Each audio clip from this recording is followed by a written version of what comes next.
서기라고 부르는 거죠. 서기라는 말은 주님이 오신 날이 있다는 것이고 아무것도 없는 주님의 시대라 하는 의미라고 했습니다.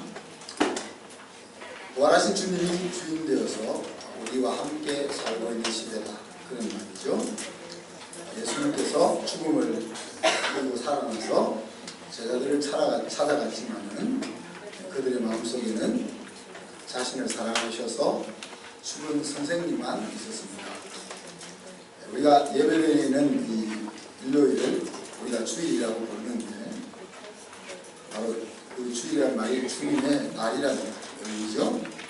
하나님께서 온 우주 만물을 창조하신 날을 기념해서 이스라엘 사람들이 안식일을 지켰던 것처럼 우리는 우리 죄를 대신 담당하시고 또 십자가에 죽으시고 우리로 하여금 죽음을 이긴 삶을 살 수 있도록 하기 위해서 다시 살아나신 그 날을 기념하는 것이 바로 오늘입니다. 우리 모두는 바로 부활하신 이후의 날들을 살고 있고 또 매주일 이렇게 모여서 주님의 날을 기념하고 있는 것입니다. 부활하신 주님을 찾는다는 것은 죽음을 넘어서서 살고자 한다는 의지의 표현입니다. 우리가 주일마다 이 자리에 나와서 주님을 기념한다는 것은 더 이상 나를 힘들게 하는 여러 가지에 매여 사는 것이 아니라 나도 주님처럼 모든 환경을 초월해서 살고자 하는 다짐이 있다는 이야기입니다. 죽음을 넘어서고 나면 겁낼 것이 없죠. 지난 한 주간 동안 여러분은 어떤 어려움에 삼키고 살았습니까? 아니면은 세상이 감당치 못하는 그런 한 주간을 보냈습니까? 제가 답을 들으려고 물어보진 않습니다. 오늘은 이제 누가가 기록한 예수님의 전기 마지막 부분을 살펴보는데, 먼저 이 글의 서문 1장을 한번 돌아가 봅시다. 누가복음 1장 1절로 4절을 같이 한 목소리 있습니다. 우리 중에 이런 사실에 대하여 처음부터 목격자와 말씀을 이런 자들이 제가대로 이름을 저술하고 붓을 든 사람이 많은지라 그 모든 일을 원부터 자세히 이루어서 남고 배우려 가는데 차례로서 보내는 것이 좋은 줄 알았더니 이는 각각 알고 있는 바를 더 확실하게 하려 합니다. 부활하신 예수님이 이 세상을 떠나시면서 제자들에게 남긴 사명이 있죠. 마태복음에서는, 우리가 마태복음 마지막 장에 보면 제자를 삼으라 하는 명령을 주셨습니다. 마가복음에 가서 보면은 온 천하에 다니면서 복음을 전파하라, 그렇게 말씀하셨습니다. 오늘 누가복음에서는 이 모든 일에 너희는 증인이다, 너희가 증인으로 살아라, 그렇게 이제 말하고 있죠. 오늘 1장에서 읽었던 것처럼 누가는 친구에게 예수님에게 일어난 일을 증언하고 있는 것이죠. 그리고 친구도 지금 자기가 증언하고 있는 이 사실에 대해서 자기가 서 있는 이 자리에 친구도 서기를 바라고 있다는 것을 의미할 수 있습니다. 그리고 더 나아가서 오늘 이 말씀 앞에 서 있는 우리 독자들에게도 증인이 되기를 원하고 있는 것을 우리가 볼 수 있는 겁니다. 증인이라는 것은 본 것을 본대로 알려주는 사람이죠.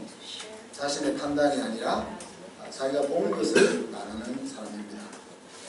그렇지만 증언하는 사람의 상태와 태도, 그것이 증언에 반영되죠. 우리가 영화에 보면 배심원들이 증인의 여러 가지 보고를 듣고 판결을 내립니다. 그래서 사실 팩트도 중요하지만은 그 팩트를 전달하고 있는 증인이 어떤 자세를 가지고 전하느냐 하는 것이 배심원의 결정에 영향을 미친다는 것을 우리가 알 수 있습니다. 증언을 우리말로 하면 뭡니까? 우리가 간증이라 그렇게 말할 수 있겠습니다. 하나님이 나에게 하시는 일, 그리고 그 일로 인해서 나는 어떻게 변화되었는가 하는 것을 이야기하는 것입니다. 이것은 이것이 바로 하나님을 모르는 사람에게 하나님을 알릴 수 있는 가장 효과적인 방법 중에 하나일 것입니다. 자, 그런데 우리 지난주까지 살펴보았던 제자들의 모습은 사실 아니었잖아요. 그런 아닌 제자들을 이 정인의 자리에 세우기 위해서 예수님이 하신 일은 무엇입니까? 45절 오늘 보면은 마음을 열어 성경을 깨닫게 하십니다. 사람이 주도적으로 움직이게 하려면 사람의 마음이 먼저 움직여야 합니다. 예수님의 제자들은 아직도 큰 능력으로 오실 메시아를 마음속에서 치우지를 못하고 있습니다. 그래서 예수님은 모세오경과 또 선지서들과 시편을 인용하면서 하나님이 말씀하셨던 그 메시아가 어떤 분인지 하는 것을 쭉 보여주시죠. 우리가 오늘 그걸 다 살펴보려면 저녁까지 해야 되니까 한 부분만 한번 살펴봅니다. 오늘 예수님께서 모세오경과 또 선지서들과 시편들에 나와 있는 당신의 강한 모든 일들을 제자들에게 알려주셨다 그랬는데 그것을 담고 있는 모든 것을 담고 있는 한 부분만 한번 같이 살펴봅니다. 이사야 53장 1절로 12절입니다. 한 절씩 한번 읽어볼까요? 제가 한 절 읽으면 하겠습니다.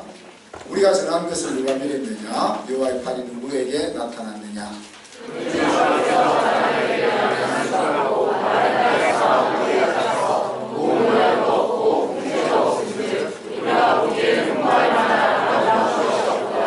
그는 멸시를 받아 사람들에게 버림받았으며 간고를 많이 겪었으며 질고를 아는 자라 마치 사람들이 그에게서 얼굴을 가리는 것 같이 멸시를 당하였고 우리도 그를 이 여기지 아니하였도다. 멸시로 우리의 질고를 주고 우리의 슬픔을 당하였거든 우리는 생각하기를 그는 질고를 받아 하나님께 하시며 고난을 당한다 하였도다. 그가 찔림은 우리의 허물을 인함이요 그가 상함은 우리의 죄악 때문이라. 그가 징계를 받음으로 우리는 평화를 누리고 그가 채찍에 맞음으로 우리는 나음을 받았도다. 우리는 다 양 같아서 그릇하여 자기 죄를 받거든 여호와께서는 우리 모두의 죄악을 그에게 감당시키셨도다. 그가 번역을 당하며 괴로울 때에도 그의 입을 열지 아니하였으며 마치 도수장으로 끌려가는 어린 양과 혈 깎는 자 앞에 잠잠한 양같이 그의 입을 열지 아니하였도다.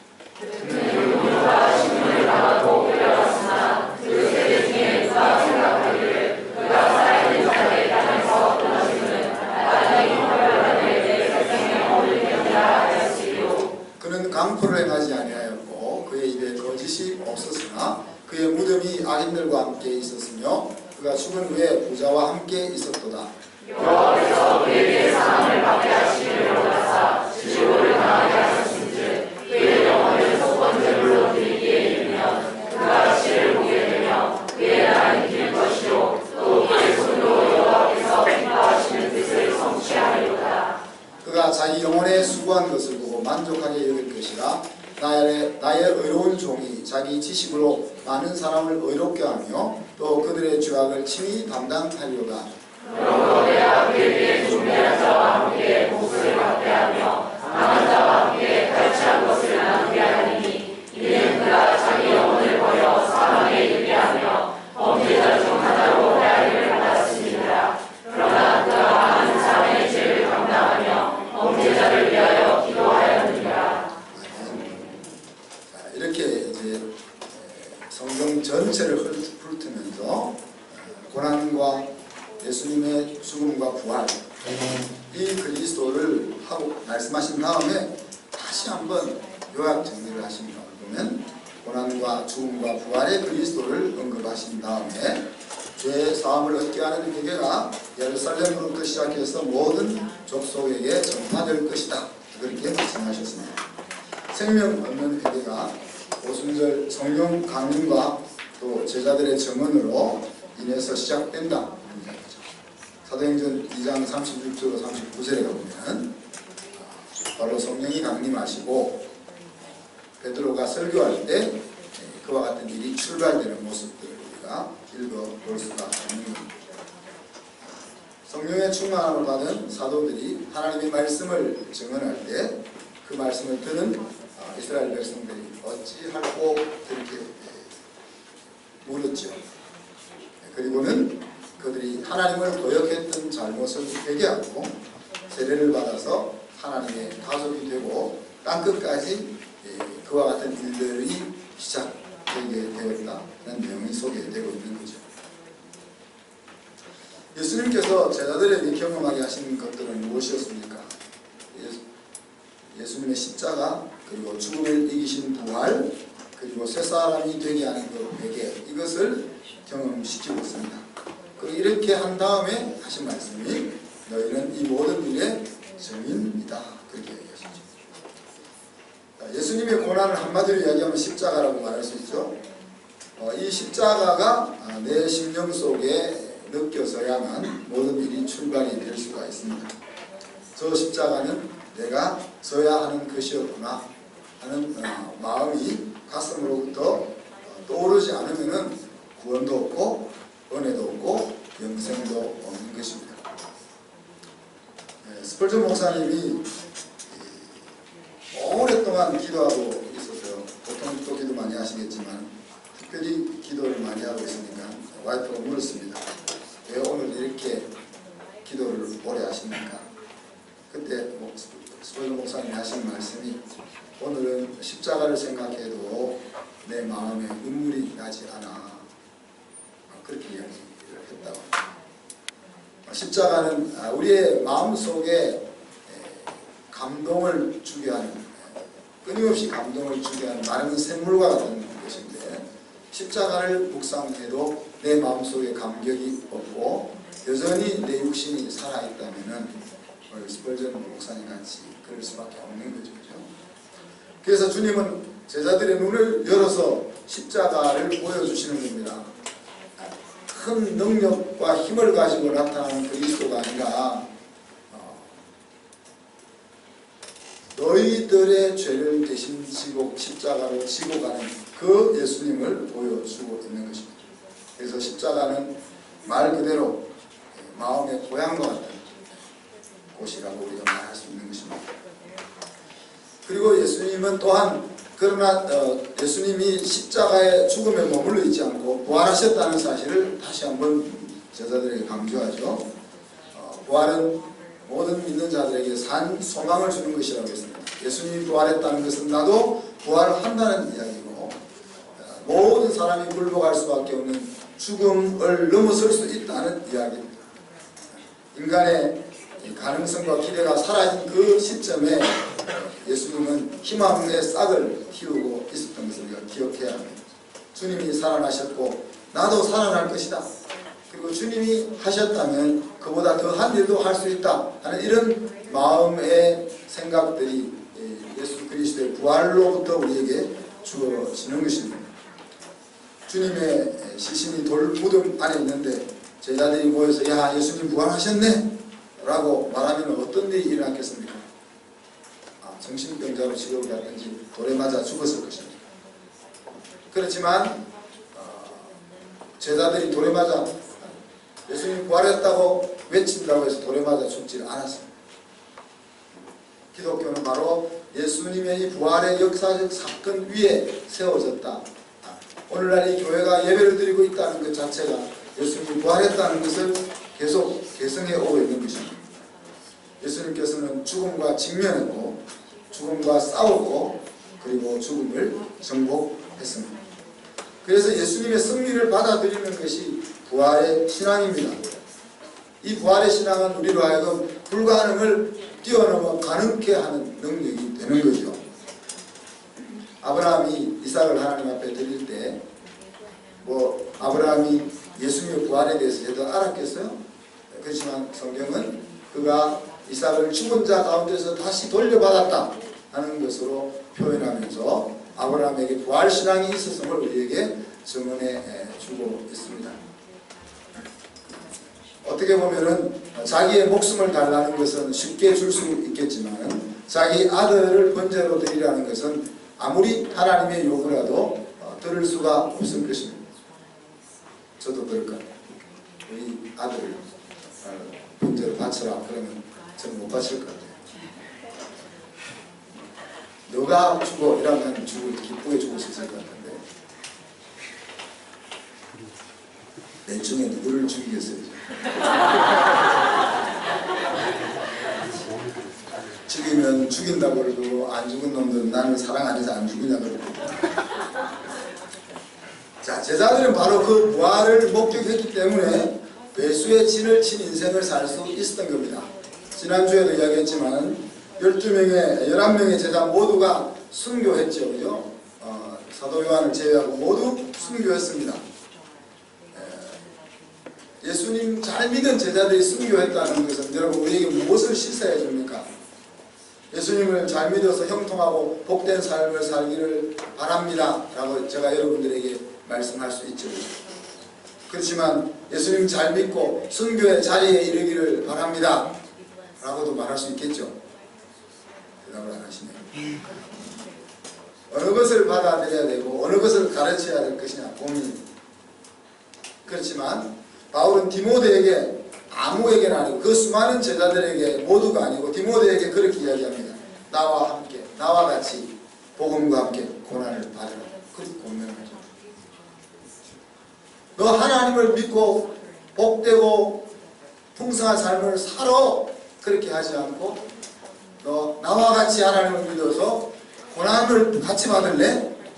그렇게 이야기하고 있습니다. 정말 대단한 일이기 때문에 가장 사랑하고 믿을 만한 자녀에게 그 당부를 할 수 있는 것입니다.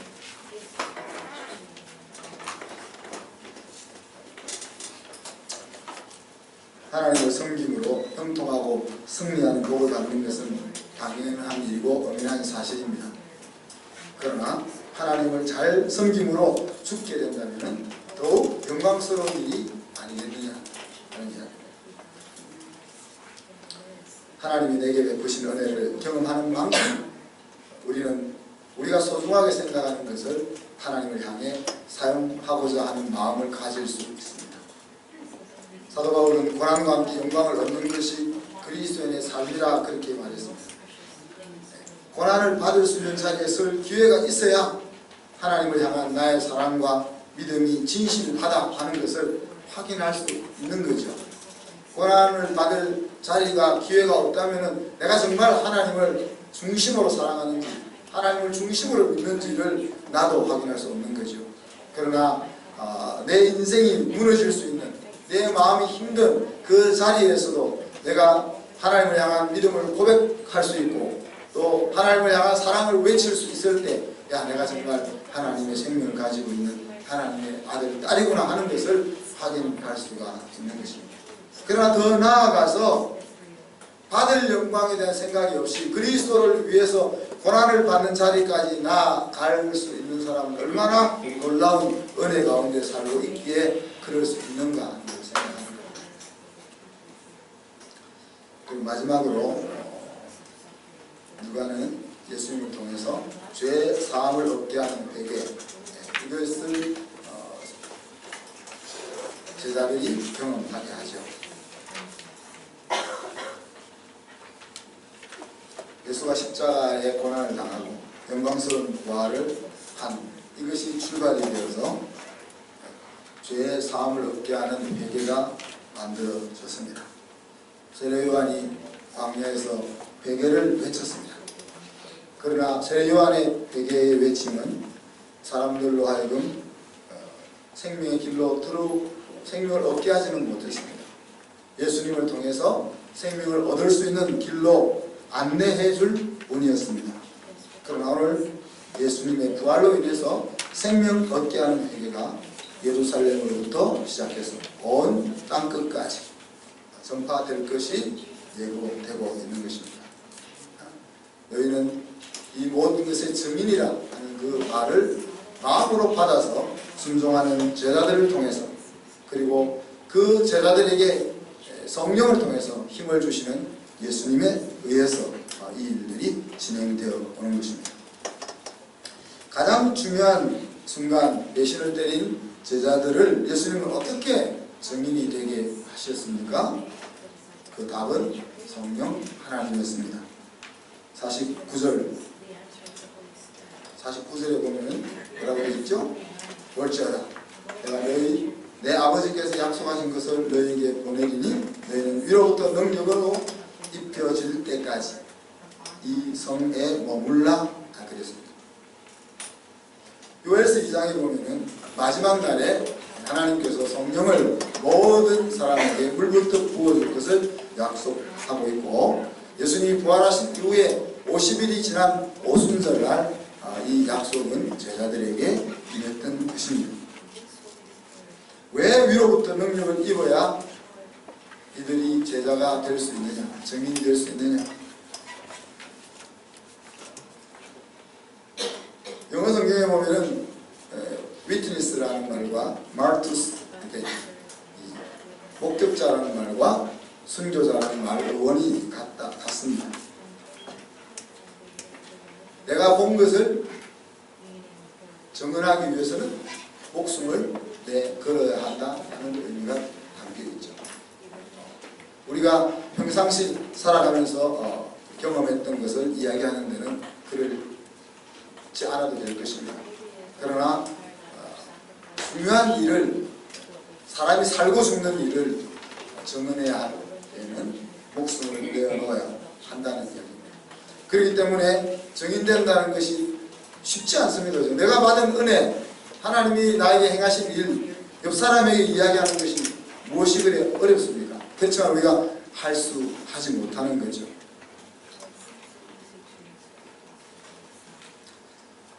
오순절 성령 강림 때까지 예수님이 부활하신 이후 50일 동안 제자들은 무엇을 했습니까? 이 오순절은 신약 교회의 생일과 같은 날입니다. 오늘 누가복음 끝에 보면은 성전에서 모여 하나님을 찬송했다. 그리고 사도행전에 가보면 마가의 다락방에서 기도했다. 그랬습니다.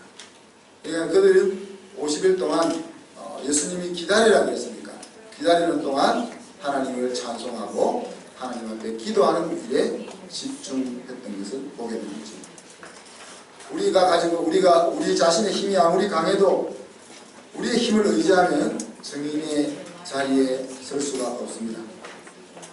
그렇지만 우리의 힘이 아무리 약해도 성령 안에 있으면 우리는 강력한 증인이 될 수 있습니다.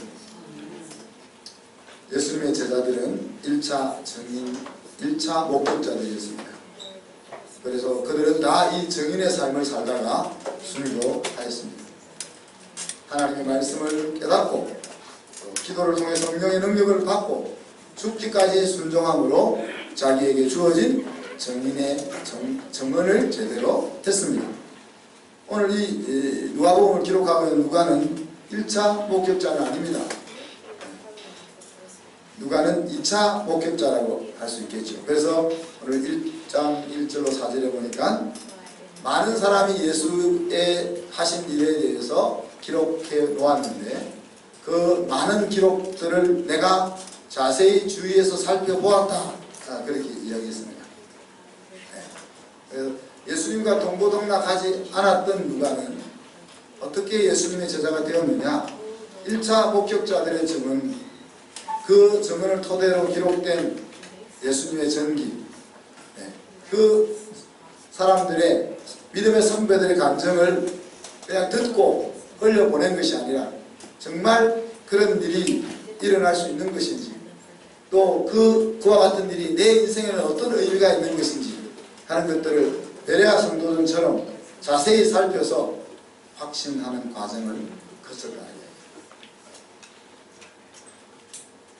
그는 목격자의 증언을 살폈고 성령의 조명을 통해서 그것을 자기 것으로 받아들일 수 있었습니다. 누가가 2차 목격자인 것과 마찬가지로 저와 여러분도 2차 목격자들입니다.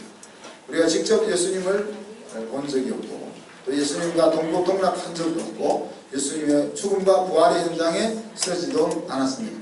그러나 우리는 예수님의 제자들을 통해서 예수님께서 하셨던 일들을 전달받았고 또 그 전달받은 대로 살아갔던 믿음의 선배들을 통해서 예수님에 대해서 우리는 전해 들었습니다.